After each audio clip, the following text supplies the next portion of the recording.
Hello there, and welcome to The Big Picture. I'm your host. My name is Ramaru Gift. I'm really excited that you're here. This channel is really about entrepreneurship. So I'm really excited about today's guest. His name is Jody Daniels. He's actually got an MBA, and he's really well experienced in what he does. So stay tuned and make sure that you actually watch until the end. If you haven't subscribed, please do make sure that you subscribe to the channel. Thank you so much. Hi, Jody. Welcome to the show. Welcome to The Big Picture. So I'm really excited to have you here as our guest. Please do let me know, who are we with here today? Who is Jody? Hi, Gift. Thank you very much for having me on your show. Really glad to be here. I'm Jody Daniels. I'm the director of Idreate Creations. We have a marketing agency and consultancy that focuses on brand building as well as on training and workshops. So we work in both the marketing space and in the education space. All right. Excellent. So I actually read your bio very thoroughly, and I really enjoyed going through it. I think you are very professional. You are an expert in your field. So I understand that you've actually worked as a portfolio marketing manager for Smirnoff and also for the other alcohol-related trademarks as well. But just share with me here, what are some of the key moments that you have actually picked up as you've actually worked with these big brands in your space? Oh gosh, that's a good question. I've worked in the alcohol industry for over 10 years. I was portfolio marketing manager on Johnny Walker trademark for Southern Africa, as well as for Smirnoff trademark. That was for Diageo through the Brand House Beverages. I was marketing manager on various alcohol brands. Some of them were luxury premium brands. Some of them were proprietary or cut price brands, cheaper brands. So I worked on the full scope from premium all the way to mainstream brands in the alcohol space. If you're looking at defining moments of those brands, I think it's the trademark for how I manage those brands was how we connect with people. End of the day, it's not about just the brand story, it's how the brand story resonates with the audience, building an emotional connection with those consumers. So through the different brands, we had different campaigns that connected with people on different levels. Just because a brand is big doesn't mean people automatically connect to that brand, So the role of a marketer or a good marketer is to make sure that the brand evolves with the times, but also stays relevant to the consumers. Absolutely. That is very beautiful, Jody. I really appreciate that. Can you maybe just touch on some of the core principles that you've picked up as you actually running these marketing campaigns? Number one, I think that's a really good question. I think number one, it is the customer. And I know every marketer always says that, but it's really deeply understanding who the customer is, what makes them tick, what is under the bonnet. So people often will tell you in an interview or in a survey, this is the things that they want or they need. But meanwhile, there are other motivations underneath those answers, and those are the things that you need to get to. So real consumer and customer insights. And that doesn't matter whether you're in the B2C space, business to consumer, or whether you're in the B2B space, when you're working with, other businesses as your clients. You need to understand the insights behind their motivations. And that is how you develop campaigns that don't sell to them, but that connects with them.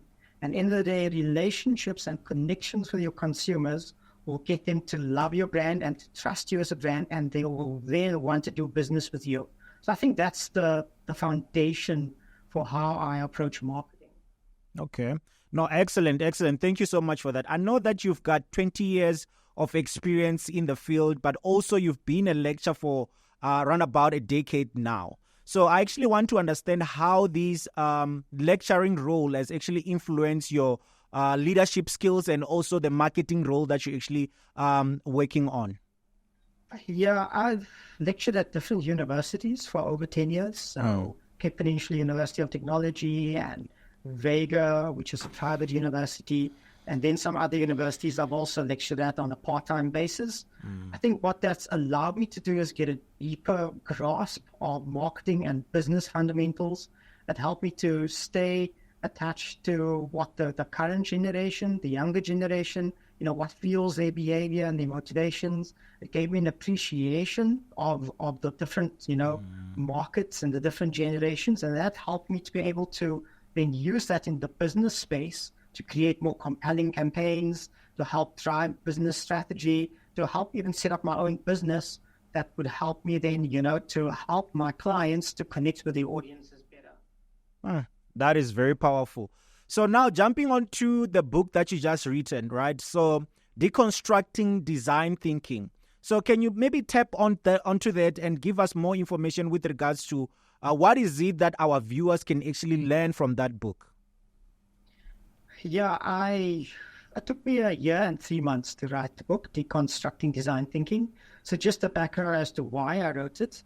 Deconstructing Design Thinking has always been a part of my life. So design thinking is a methodology that helps you to solve problems. It's a problem-solving tool.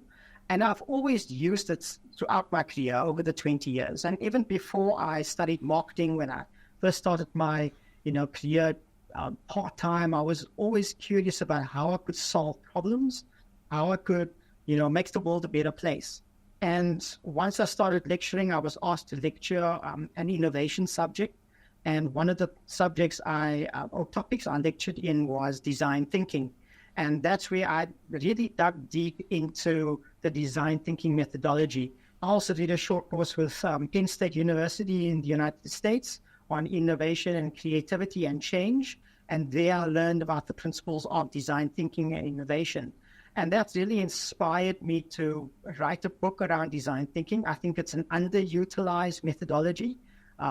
At some stage in the 90s, it had a whole lot of rave reviews around it, and it was like the in thing in business. Yep. And it faded away slightly, but it's making a comeback again. I see some big universities are talking about offering it as a course.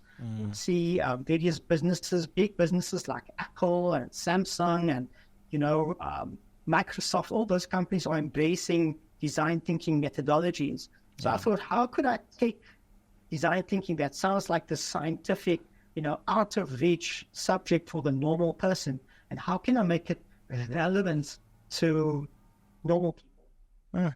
Oh, wow. No, that is very good. I have no doubt that you are bringing some great insights to some of our viewers who can actually take this and make sure that they implement accordingly in their own businesses. But now I actually want to talk about the business brand and also the personal brand. With the rise of social media and a lot of people trying to build their actual personal brand, I want to understand, how does this differ between a business and a personal brand? And when you go about marketing, how are these campaigns actually executed for a personal brand and also for a business, but also focusing on the small businesses and also going to those well-established businesses? When you actually work on a campaign, what are the execution steps that needs to be taken for a small business, for a personal brand, and also for a well-established company, right? So how does that work? Okay, I think that's a good question, Gift. I think the principles for building a personal brand versus a corporate brand, and whether that corporate brand is a big multinational company or a small business, the principles are the same.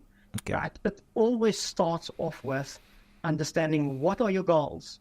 Now, I know most marketers will say, what are your customers' needs? But I think you have to figure out, what are your objectives? If you're a person, an individual, what are your personal goals? What are your personal objectives? If you're a big multinational company, what are your strategic objectives or your business goals? And the same for a startup and a small business. From there, the job of a strategic marketer is to say, okay, how do we take those business goals, those personal goals, your individual goals, and how do we convert those into marketing goals, right? Once you understand what the goals are, and then you need to make sure that they're smart objectives, like they're simple, then you can measure those goals, they're achievable and realistic. There needs to be a time target attached to those objectives so that they sit in the real world. So I think start with your objectives. Once you have your objectives defined, then you move on to, okay, what is the need of the market? Yeah. Who's the customer that you're trying to serve? What is the problem that you are trying to solve? End of the day, the customers don't care about your product. They don't care about your business. They care about how you can solve their problem, how you can solve their pain point, right? So define your goals. Then you define that in terms of marketing terms, and then you look at what are the needs and the problems and the pain points that the customers have, and then you look at how your business can solve that. Once you have those things answered, then you can go into developing a marketing strategy and how you engage with those consumers. Whether you are a person, an individual such as yourself or myself, we develop a marketing strategy to say, hey, this is what I have to offer that gives value to that other person or to that market that I'm trying to engage. This is how I'm solving your problem. So at the end of the day, it's not about the brand. It's not about your small business. It's about that customer. It's about that pain point. It's about the challenge that you are trying to resolve. Thank you so much for those insights. That is very powerful. But now I'm asking myself about the small businesses, even maybe personal brands who are actually afraid to put some budget towards the marketing campaigns. A lot of small businesses, they are really afraid to put in some money in terms of marketing. What do you think are some of the concerns with regards to them putting in money into marketing? And I know that marketing is quite key for the success of the business, but what do you think leads to these entrepreneurs being afraid to invest into marketing campaigns? I think the question around budget is such a relevant one, Gift. So thanks for asking that. I think end of the day, it's fear. So especially with small businesses, they have limited resources. They concerned that whatever money they put into marketing might not lead to a return on the investment.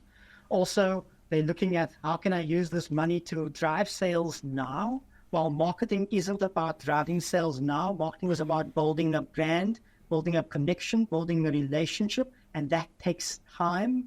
And sometimes there's impatience around that. So end of the day, if you ask, why they aren't putting money behind marketing, I would say fear is the biggest thing. I'd say ignorance or a lack of knowledge and understanding, of how marketing works. Social media is not marketing, right? So every small business, they think just because they have a social media account and they can drive organic attention or awareness around, social media, then they think they're doing marketing. But that isn't marketing. That's just a tool of your marketing strategy. True marketing is relationship with the objective of helping your business achieve its goals. So fear, definitely, and then a lack of understanding, a lack of knowledge of what true marketing is. Sure. No, thank you so much for those insights. A lot of small businesses, they are running campaigns on social media. They really believe that that is the gold mine. And I think without a proper strategy, it can all come tumbling down, right? But now you have a lot of experience with the global market trends, and I want to understand, how does the behavior, the human behavior of the other continents and also other countries differ from the one that we're actually living in now, looking closely into the South African market? And how can one master the South African human behavior and then maybe expand the business into the African continent and then also going globally? Yeah, I think it's a good question when you're trying to think about how do you act locally. I'm sure you've heard the saying, think global, act local, right? And that is true no matter where you are, whether it's South Africa, whether it's in, Nigeria, or whether you're in the United States or Canada or wherever you are. So I think the principles, once again, are the same. I think immerse yourself in the market where you want to engage your market, right? So if you're in South Africa, there's a diverse, beautiful country with loads of different people from different backgrounds, different belief systems, different value systems, right? People with 11 different languages, really, truly diverse country. And I think here in South Africa, you have to understand, once again, who is it that you want to speak to, right? I think the mistake many businesses make is they try to speak to everyone. And that's when you start losing your audience. Yeah. You need to specifically focus on a specific niche or a specific segment of that market and speak to them directly And don't speak to them just because you want to sell stuff to them. Don't speak to them just because, you want them to notice your brand and things. People see through those things. Sure. They see that you're being superficial. They know when you are talking marketing, speak to them, right? So it starts off with really trying to not just understand your consumer or your market, but really caring about them, right? Really wanting to solve their problem, not just to make a quick buck, not just to make money from them, but because you actually really want to solve their problem. And then I think the issue of whether you are in South Africa or in another country, the different geographic boundaries, then I think that doesn't really matter so much. End of the day, people are people, Everyone has basic human needs, but everyone also has aspirational needs. Everyone wants to live a better life. There's no single person on this planet that sits here and goes, I don't want to, have a better life for myself or a better life for my family. So understand who your market is, dig into it and show them that you truly care. And then geographic boundaries don't matter. Yeah, no, absolutely. I like what you've just shared there. And I'm thinking about the saying that says that people really like buying, they just don't like to be sold, which is very key. But I want to understand here, because as you market, as you are in the space of marketing, you need to understand that you also need to be very creative. But I want to understand, how do you balance the creativity that you have and also the strategic insights in order to drive success in marketing? So always start with the big picture. I love the name of this podcast, the big picture. Yeah. So you have to start with the big picture. I think it's so apt how you've titled it, because sometimes we get stuck in the finer details of things and we forget the big picture, right? And the big picture feels so overwhelming. Some people are afraid to look at it. So I think start with the big picture. Look at the total market. Look at what the trends are. Look at what is driving the economy. Look at how people's needs, and when I say people, I'm talking about general now, right? How people's needs are changing and evolving, right? So if you look at maybe 15 years ago, social media wasn't really that big on the scene, right? Today, people can't stay off their phones looking at social media. Why? Because it's the primary way of how people connect to one another, but also how they connect to the world, how they get news, how they get information, how they get education and training, right? But 15, 20 years ago, that wasn't the case. So you have to understand what the undercurrents are and then attach to those undercurrents and develop your strategy from that, right? So what I'm trying to say in a nutshell is your strategy evolves with how things change in the world. You can't expect the world to change and adapt to your strategy, right? So I think that's the cornerstone for making strategic decisions. And this is one of the reasons I wrote the book Design Thinking, Deconstructing Design Thinking, because in the book I talk about how the world changed after COVID-19, how decision-making has changed, how businesses can't just do business as normal, right? You have to take into consideration where there's been major socio-economic shifts where work has now become a hybrid workplaces. You don't just go into the office anymore and you do work from your office. You can work from anywhere in the world, right? You see a migration of people from where they used to live to other countries in the world because they now have more flexibility and freedom. You see the rise of cryptocurrencies where people don't just, buy with fiat currencies anymore. They buy with digital currencies because they have more faith in, cryptocurrencies and its independence. So understand the major shifts that's happening in the world, develop your strategies so that they adapt to those major shifts and trends, and make sure that you don't, once you write your strategy, you use it as a doorstop, right? You finish with your strategy or your marketing plan or your business plan, and then people don't look at it again. No, you have to review that plan 3, 4, 5 times a year and make sure it remains relevant to the trends and the currents and how the world is changing. No, thank you so much for that. I like the fact that you're talking about the changes that are actually happening in the marketplace.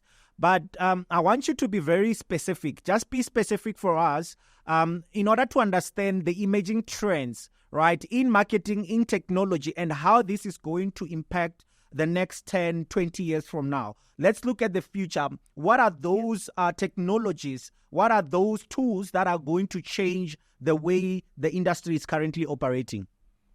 I think that's a really good question, and a lot of marketers, not just marketers, but thought leaders and think tanks and business leaders are grappling with how technology especially will change the world that we live in the next 10 to 20 years. Yeah.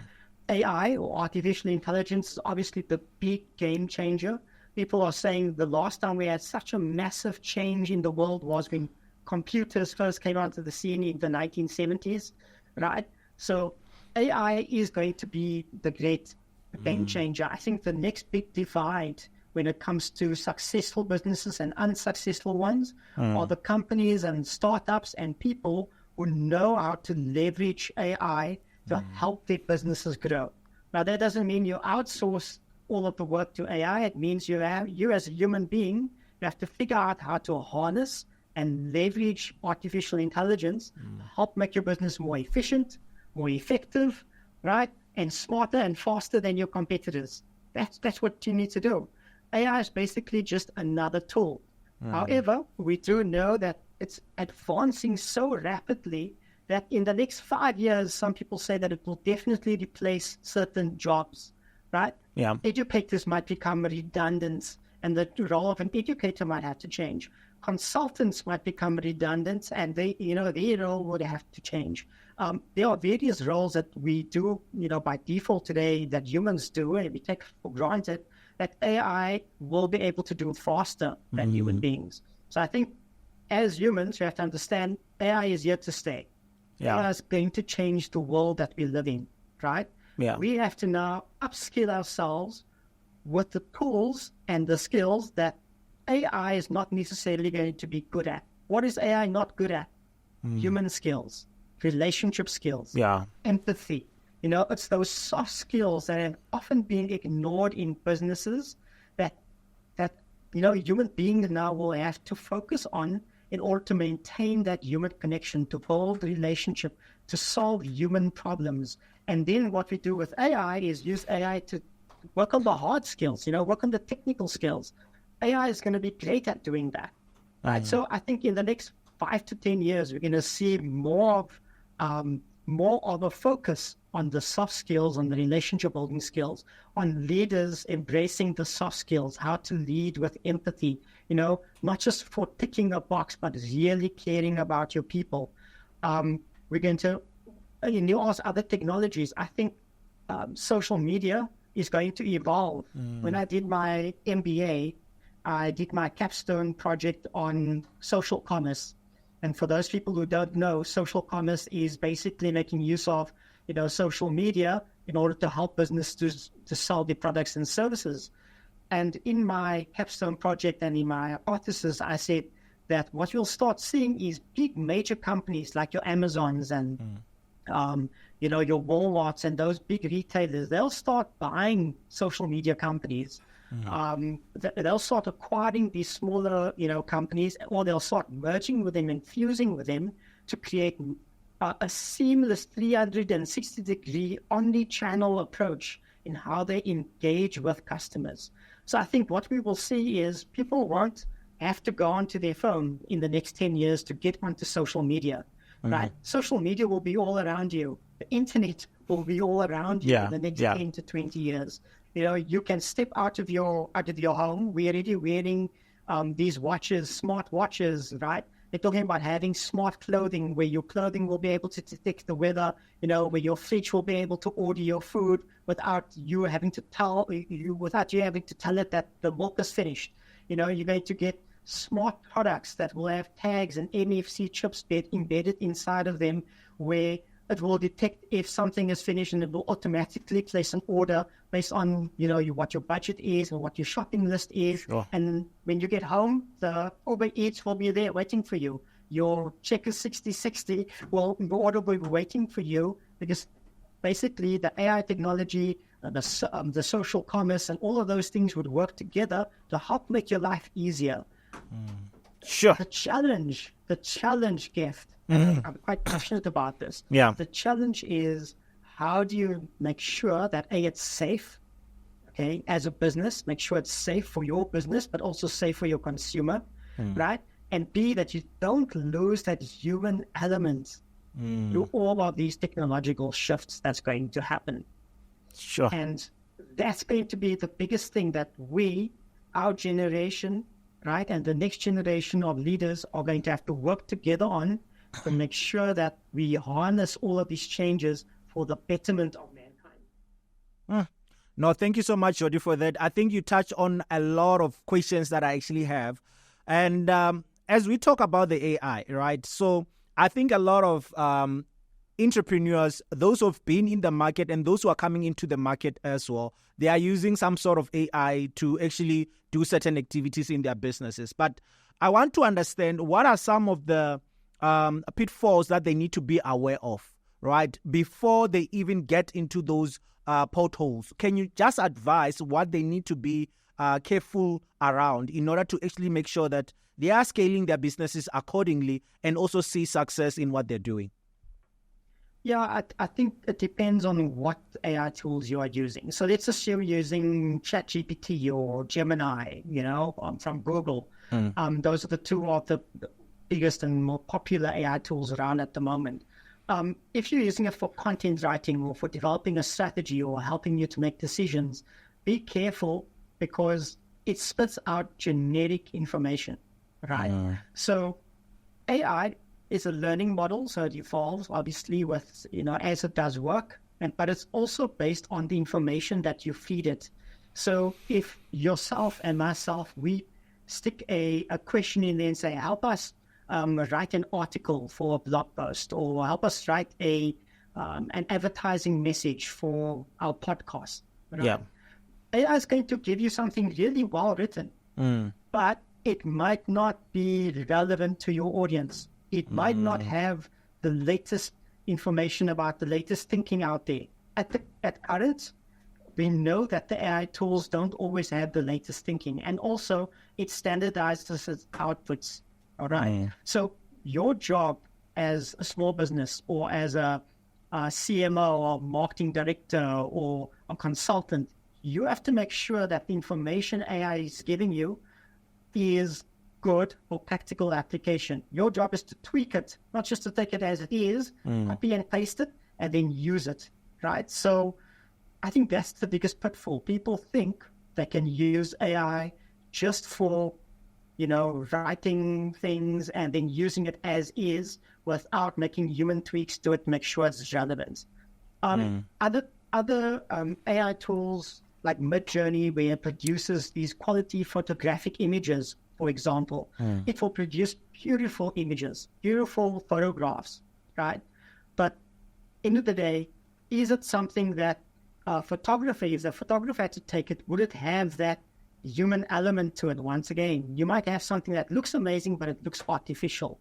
It looks amazing, but it doesn't look realistic, right? There's still something about a photographer taking a picture and it looks realistic. It looks like there's a human component to that. So what I'm saying is, a pitfall is, A, don't just copy and paste it, because it might not be relevant or as relevant as you'd like it to be. So you still have to tweak it. B, make sure it still has that human component.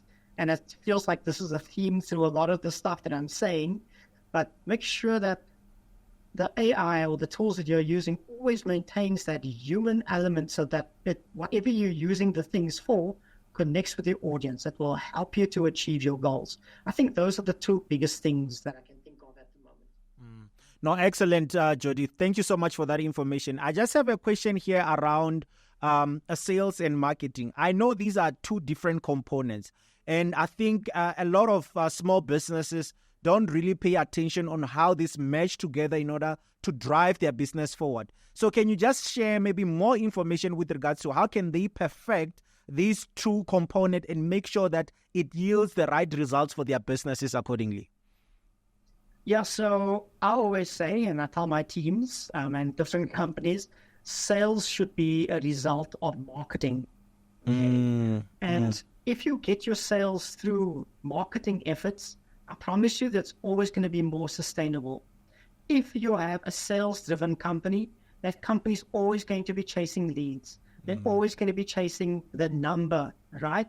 Yeah. And guess what? There's only a limit. There's a limited amount of leads out there, right? There's a limited amount of prospects that you can chase for your business.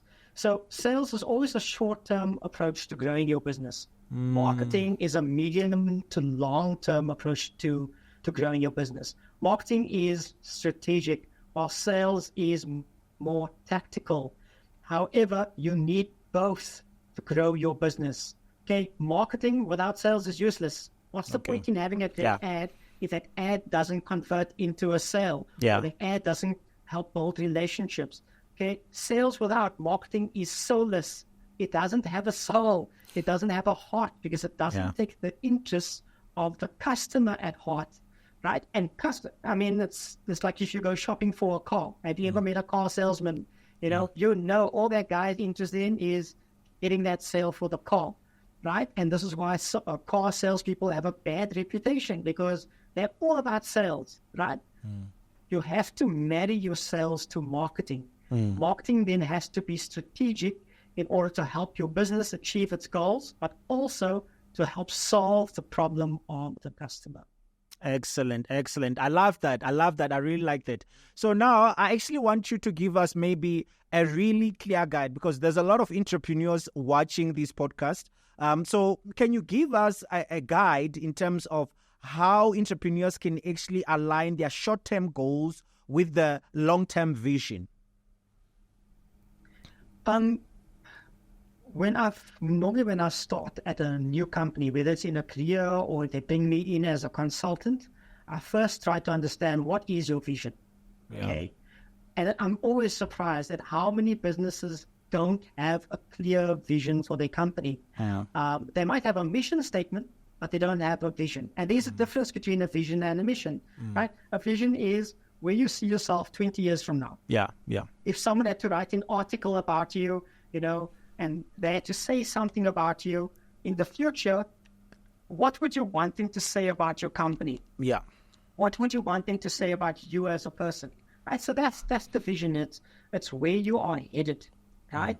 And then you have your mission. Your mission is your purpose, right? That's why you exist as a business. And I think those are the two fundamental pillars of any organization and individuals, Gift. You have to understand what your vision is, what you're trying to achieve, and then why you exist, what your purpose is, what are you there to fulfill and to achieve, right? Once you have those in place, then you can start working on your strategic objectives. Now, your strategic objective is medium to long term. You can say, in 5 years now, I want to triple the size of my business, right? That's a strategic objective. And then you put a number attached to that, right? Then you get objectives which are medium to short term, where you say, right, in order for me to achieve that 5-year strategic objective, I need to have a short to medium term goal to take a step towards achieving that. So in the next year, in order for me to triple the size of my business, okay, but in the next year, I'm probably not going to do that. But what I can do is grow my revenue by 10%, right? That's a tangible goal. You know what you want to achieve. You know about when you want to achieve it.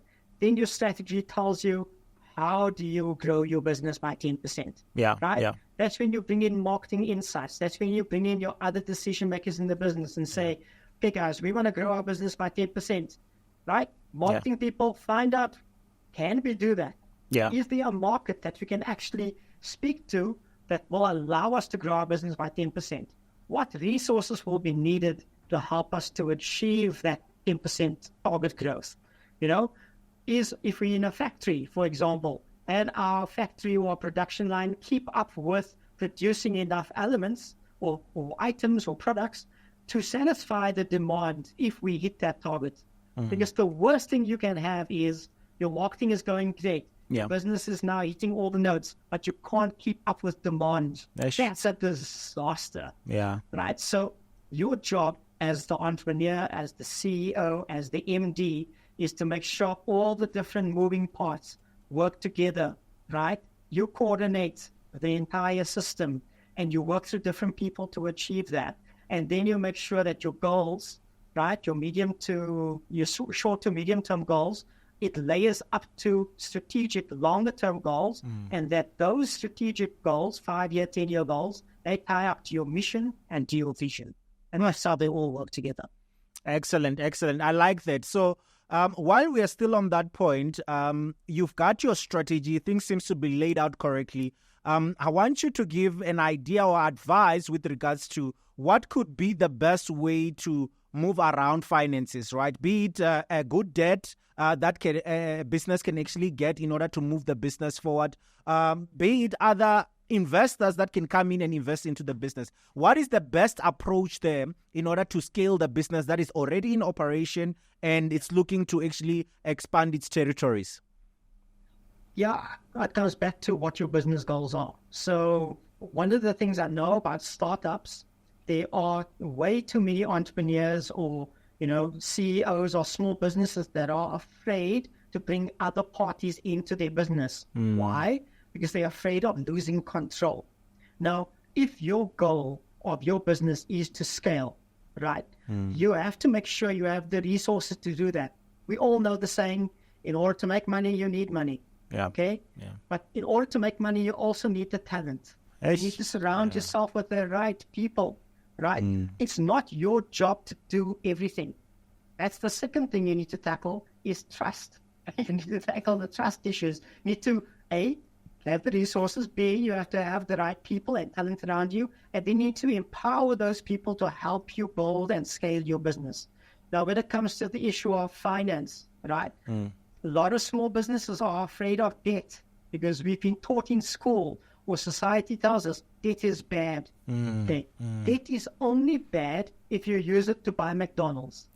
Okay? If you use it to buy a car, and you're using that car to be flashy and to show off to your friends and family, that's when debt is bad, right? Debt is good when you use other people's money, and that's a financial term, okay? You leverage other people's money in order to buy an asset that will help you grow your business, or you buy money that will help you generate revenue, right? So that's when debt is good.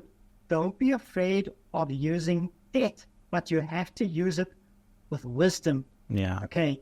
So if you really want to scale your business and you don't have the money, you have to find the money. If you don't have it, you're going to have to go to other people. Now you can go to venture capitalists. They're going to ask you for a business plan. They're going to ask you for your revenue projections. So you have to make sure you have the business plan in place. You have to understand your business better than anyone else. You can't go to them asking them for their money to grow your business and you don't know how your business works. It's the same if you went to the bank. You're going to need your business plan and your numbers in order, your paperwork in order, all of your financial strategic documents in order so you can prove to them that if they gave you the money will be then used to help actually grow your business, right? Even if you went to the government, right? The South African government have many programs in place where they help youth entrepreneurs, women, female entrepreneurs, all kinds of entrepreneurs. You just have to find those different organizations that government has helped set up to provide funding. But even those organizations need you to have your business plan in place, your marketing plan in place. They need you to understand who your market is that you're targeting. What needs are you solving? Are those problems and challenges that you're solving, is it viable? Is it something that people actually will want to buy, and is it something people actually need? So I think it's more than just about finances. It is about, once again, the big picture. Right? It is about that, about what your goals are as a business, whether that business is viable, whether there are people that you can actually serve. And then if you don't have the resources, don't be so proud or arrogant, maybe, to think that you can do it all yourself. Surround yourself with the right people, internally and externally, and then use other people's money to help scale your business. Wow, that's beautiful. I really like that. And I hope that some of our viewers as well are getting something out of that. So I actually want to understand, is there any other initiatives or projects that you're currently working on now that you hope and believe that they're going to have an impact in the marketplace? There is a big project that I've been working on. I've signed an NDA, so I can't give the full disclosure, but it is something that is basically associated with the South African government. It requires a license to operate. So there's a new license being issued on this project at the moment. It's a project that does concern all South Africans. Yep. And currently it's being evaluated by a national committee. I can't give you more information around it because, of the NDA. But if we do win the license, it could be a game changer in how this product that everybody knows, engages with people. And it would definitely make a positive difference in the lives of millions of people if we win the license, of course. So that is one project that I have been working on. It's been a couple of months now. We've submitted our proposal to the committee for consideration. There are other 3 bidders who also submitted their proposals. So now we're waiting to see what's going to happen. The other thing that I'm working on is basically taking my Deconstructing Design Thinking book, and I'm working on a new workshop for entrepreneurs in order to use design thinking methodology to help those businesses to actually scale. If they exist and they want to scale, they can use design thinking to help them do that. Or if you don't know what kind of business you want to do and you want to be an entrepreneur, I'm going to set up a workshop that will help entrepreneurs, with you young or old, male or female, doesn't matter, guide you through the steps of design thinking. And by the end of the workshop, you will have your business set up with a real problem that you will solve. And it will be something that you can be proud of, that will make a difference in the world. So I think those are the 2 big projects and initiatives that I've been working on. There's a 3rd smaller one, but it's still in the infant stages. It's a personal branding workshop where I want to work with individuals, whether it's professionals, whether it's stay-at-home moms, whether it's someone who's fresh out of university, and they want to build a personal brand for themselves that stands for something. They want to be able to go onto social media and have a message that they want to communicate to the world. Or maybe they want to network more effectively with their audience, or with a professional audience to grow their careers or get a new job or to maybe start a business. I think personal branding is super important to do this.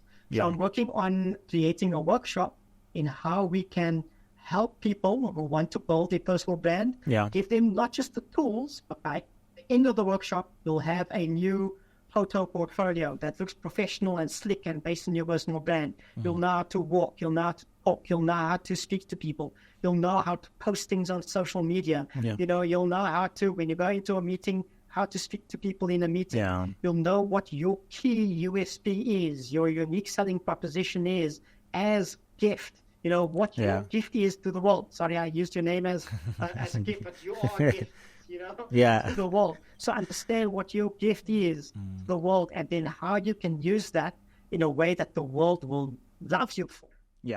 Excellent, Jody. I would really like you to come back to the podcast, The Big Picture, as soon as you get the license. And also this personal branding one, I really feel like people need to get more information on that. So I would really like you to come back. I'm really excited that you managed to join us today.